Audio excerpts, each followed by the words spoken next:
இறுகும் யோசித மீதான பிடி 1 மாத காலத்திற்குள் பாயப்போகும் வழக்கு. இலங்கையில் மீண்டும் வரிசை யுகம். மரணமடைந்தாலும் மஹிந்தவின் உடல். அஜித் ராஜபக்ச பகிரங்கமாக கூறிய விடயம். வாகன இறக்குமதி தொடர்பில் வெளியான அதிவிசேட வர்த்தமானி. அதிரடி படையினரின் சுற்றி வளைப்பில் சிக்கிய நபர். நாட்டின் பல பகுதிகளில் காற்றின் தரத்தில் ஏற்பட்டுள்ள மாற்றம். அணு ஆயுத சோதனையால் பதற்றம். அமெரிக்காவுக்கு வடகொரியா கடும் எச்சரிக்கை. பரீட்சைகள் திணைக்களம் வெளியிட்டுள்ள அறிவிப்பு. 34 இந்திய கடத்தொழிலாளர்களும் விளக்கமறியல். நீதிமன்றம் பிறப்பித்த உத்தரவு. வெளிநாட்டில் வேலைவாய்ப்பு பெற்றுத் தருவதாக கூறி பண மோசடி.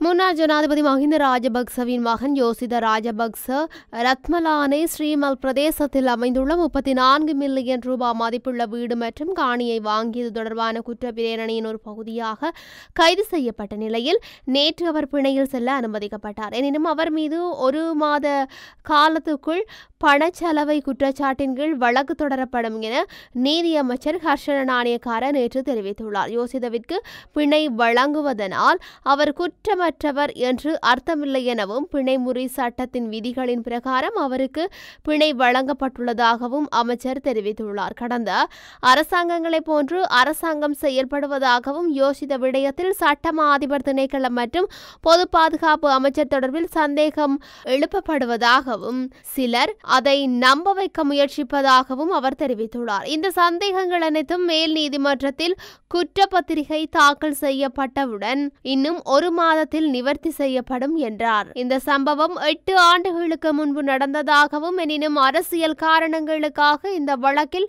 சந்தேக நபராக அவர் பெயரிடப்படவில்லை என்றும் அவர் கூறினார்.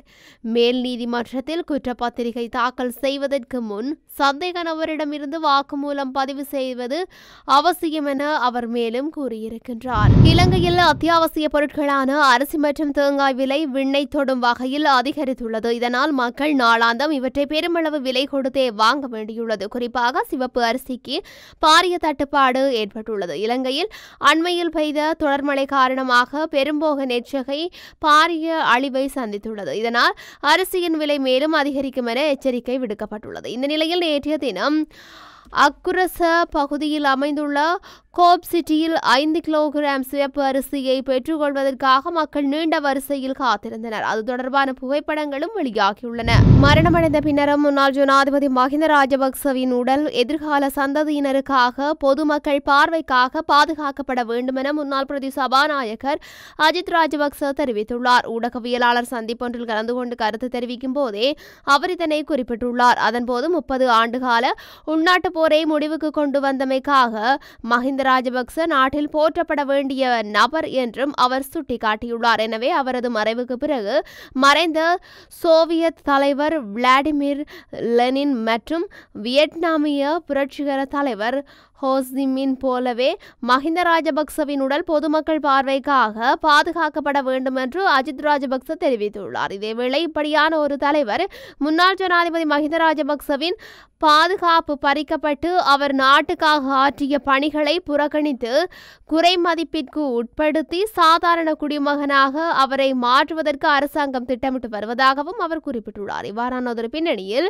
முன்னாள் ஜனாதிபதி மஹிந்தவின் பாதுகாப்பை உறுதி செய்வது அரசாங்கத்தின் பொறுப்பு என்று முன்னாள் பிரதி சபாநாயகர் அஜித் ராஜபக்ச மேலும் தெரிவித்துள்ளார். வாகன இறக்குமதி குறித்து அதிவிசேட வர்த்தமானி அறிவித்தல் ஒன்று வெளியிடப்பட்டுள்ளது. நிதி திட்டமிடல் மற்றும் பொருளாதார அபிவிருத்தி அமைச்சரான ஜனாதிபதி அனுரகுமார திசாநாயக்கவால் இந்த வர்த்தமானி அறிவித்தல் வெளியிடப்பட்டுள்ளது. 1969 ஆண்டின் இறக்குமதி மற்றும் ஏற்றுமதி கட்டுப்பாட்டு ஒழுங்குமுறை சட்டத்தின் கீழ் இந்த வர்த்தமானி அறிவித்தலை வெளியிட நடவடிக்கை எடுக்கப்பட்டுள்ளது. பிப்ரவரி 1ஆம் தேதி முதல் வாகனங்களை இறக்குமதி செய்ய அனுமதி வழங்கப்படும் என ஜனாதிபதி அனுரகுமார திசாநாயக்க தெரிவித்துள்ளார். முந்தைய அரசாங்கங்களைப் போலல்லாமல் தற்போதைய அரசாங்கத்தின் அமைச்சர்கள் வாகன பேரணிகளில் இருக்க மாட்டார்கள் என்றும் அனைத்து அமைச்சர்களும் ஒரே ஒரு வாகனத்தை மட்டுமே பயன்படுத்துவார்கள் என்றும் அவர் குறிப்பிட்டுள்ளார். காலி ரத்கம போலீஸ் பிரிவுக்கு உட்பட்ட கனேகுட பிரதேசத்தில் திமிங்கில வாந்தியுடன் சந்தேக நபர் ஒருவர் கைது செய்யப்பட்டுள்ளார். இந்த கைது நடவடிக்கை கடந்த ஞாயிற்றுக்கிழமை அதிரடி படையினரால் மேற்கொள்ளப்பட்டுள்ளது. போலீஸ் விசேட அதிரடி படையினருக்கு கிடைத்த தகவலின் பேரில் மேற்கொள்ளப்பட்ட சுற்றி வளைப்பின் போதே சந்தேக நபர் கைது செய்யப்பட்டுள்ளார். இதன்போது சந்தேக நபரிடமிருந்து கைப்பற்றப்பட்ட 23 கிலோ நிறையுடைய திமிங்கிலவாந்தி 5 கோடி ரூபாய் பெறுமதியுடையதென போலீஸ் விசேட அதிரடி படையினர் தெரிவித்துள்ளனர். ரத்கம கனேகொட பிரதேசத்தில் வசிக்கும் 32 வயதுடைய நபரே இவ்வாறு கைது செய்யப்பட்டுள்ளார். மேலும் கைது செய்யப்பட்ட சந்தேக நபர் மேலதிக விசாரணைகளுக்காக ரத்கம போலீஸ் நிலையத்தில் ஒப்படைக்கப்பட்டுள்ளார். இது தொடர்பான மேலதிக விசாரணைகளை ரத்கம போலீசார் மேற்கொண்டு வருகின்றனர். நாட்டின் பல பகுதிகளில் காற்றின் தரநிலை சற்று மோசமான நிலைகளை எட்டியுள்ளதாக தெரிவிக்கப்படுகின்றது. இதற்கமைய நாட்டில் 6 நகரங்களில் காற்றின் தரம் வீழ்ச்சியடைந்துள்ளதாக தேசிய கட்டட ஆராய்ச்சி நிறுவனம் தெரிவித்துள்ளது. யாழ்ப்பாணம், திருகோணமலை, கொழும்பு, காலி, அனுராதபுரம், ஹம்பாந்தோட்டை மாவட்டங்களில் இவ்வாறு காற்றின் தரம் வீழ்ச்சியடைந்துள்ளதாக தெரிவிக்கப்பட்டுள்ளது. காற்றின் தரம் குறைவதால் உடல்நல பிரச்சினைகள் ஏற்பட வாய்ப்புள்ளதாக அறிவுறுத்தப்பட்டுள்ளது. குறிப்பாக காற்று மாசுபாட்டினால் சுவாசிப்பதில் சிரமம் ஏற்பட்டால் மருத்துவ உதவியை நாடுமாறு மக்கள் அறிவுறுத்தப்பட்டுள்ளனர். ஐநா சபை விதித்துள்ள தடையையும் மீறி வடகொரியா அணு ஆயுத சோதனை நடத்தியமை பெரும் பரபரப்பை ஏற்படுத்தியுள்ளது. இதனால் தங்களது பாதுகாப்பு கருதி தென்கொரியாவும் ஜப்பானும் அமெரிக்காவுடன் இணைந்து கூட்டுப்போர் பயிற்சியினை தீவிரப்படுத்தியுள்ளது. வடகொரியா தற்போது அணு ஆயுத உற்பத்தியை அதிகரித்து வருகின்றது. இந்த நிலையில் குறித்த பகுதியில் ஏவுகணை மற்றும் அணு ஆயுத சோதனை மூலம் அவ்வப்போது பதற்றத்தை வடகொரியா ஏற்படுத்தி வருகின்றது. அமெரிக்காவுடனான கூட்டுப்போர் பயிற்சி காரணமாகவே எதிர்ப்பு தெரிவிக்கும் வகையில் வடகொரியா அந்த நகர்வுகளை மேற்கொள்வதாக தெரிவிக்கப்படுகின்றது. இந்த சோதனையில் சுமார் 1500 கிலோமீட்டர் தொலைவு பாய்ந்து இலக்குகள் ஏவுகணைகள் தாக்கியதாக கூறப்படுகின்றது. இதனைத் தொடர்ந்து அமெரிக்காவுக்கு கடுமையான பதிலடி கொடுக்கப்படும் எனவும் அந்த நாட்டு ஜனாதிபதி கிம் ஜாங் உன் எச்சரித்துள்ளதாக சர்வதேச ஊடகங்கள் செய்தி வெளியிட்டுள்ளன. இதனால் கொரிய தீபகற்ப பகுதியில் பதற்றமான சூழல் நிலவுவதாகவும் கூறப்படுகின்றது. புலமை பரிசில் பரீட்சை மதிப்பெண்கள் தொடர்பான மீள்திருத்தங்களுக்கு நேற்று முதல் விண்ணப்பிக்க முடியும் என அறிவிக்கப்பட்டுள்ளது. இதன்படி விண்ணப்பங்களை நேற்று முதல் பிப்ரவரி 6ஆம் திகதி வரை இணைய வழியூடாக சமர்ப்பிக்க முடியும் என பரீட்சைகள் ஆணையாளர் நாயகம் அறிவித்துள்ளார். பெறுபேறுகள் மீள் பரிசீலனைக்காக இணையவழி முறைமையின் மூலம் விண்ணப்பிக்க முடியும் என பரீட்சைகள் திணைக்களம் தெரிவித்துள்ளது. கடந்த செப்டம்பர் மாதம் 15ஆம் தேதி நடைபெற்ற 2024ஆம் ஆண்டுக்கான தரம் 5 புலமை பரிசில் பரீட்சை பெறுபேறுகள் வியாழக்கிழமை வெளியாகின.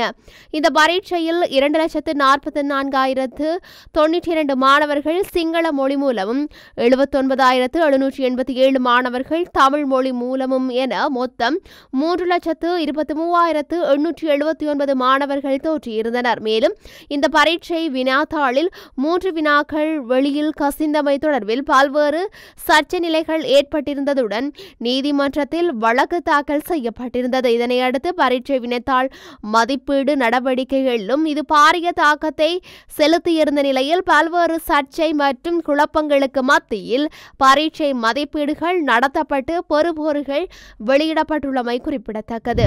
இலங்கை கடற்படையினரால் கைது செய்யப்பட்ட 34 இந்திய கடத்தொழிலாளர்களும் விளக்கமறியலில் வைக்கப்பட்டுள்ளதாக தெரிவிக்கப்படுகின்றது. இலங்கை கடற்பரப்புக்குள் அத்துமீறி கடத்தொழிலில் ஈடுபட்டுக் கொண்டிருந்த தமிழகம் ராமேஸ்வரத்தைச் சேர்ந்த 34 கடத்தொழிலாளர்களை இலங்கை கடற்படையினர் கைது செய்திருந்தனர். அவர்களையே எதிர்வரும் பிப்ரவரி 5ஆம் தேதி வரை விளக்கமறியலில் வைக்குமாறு கிளிநொச்சி நீதிமன்றம் உத்தரவிட்டுள்ளது. இதேவேளை 34 கடத்தொழிலாளர்களையும் மீட்க நடவடிக்கை எடுக்க கோரி இந்திய வெளியுறவுத்துறை அமைச்சருக்கு தமிழக முதல்வர் மு.க. ஸ்டாலின் கடிதம் எழுதியுள்ளமை குறிப்பிடத்தக்கது. வெளிநாட்டில் வேலைவாய்ப்பு பெற்றுத் தருவதாக கூறி கோடிக்கணக்கான ரூபா பணத்தை மோசடி செய்ததாக கூறப்படும் சந்தேக நபர் ஒருவர் கைது செய்யப்பட்டுள்ளார். மயிலப்பிட்டைய பிரதேசத்தில் வசிக்கும் நபர் ஒருவர் வழங்கிய முறைப்பாட்டின் அடிப்படையில் விசாரணைகள் ஆரம்பித்த போலீசார் சந்தேக நபரை கைது செய்துள்ளனர். சந்தேக நபர் தலாத்துஓயா போலீசாரால் கைது செய்யப்பட்டுள்ளனர்.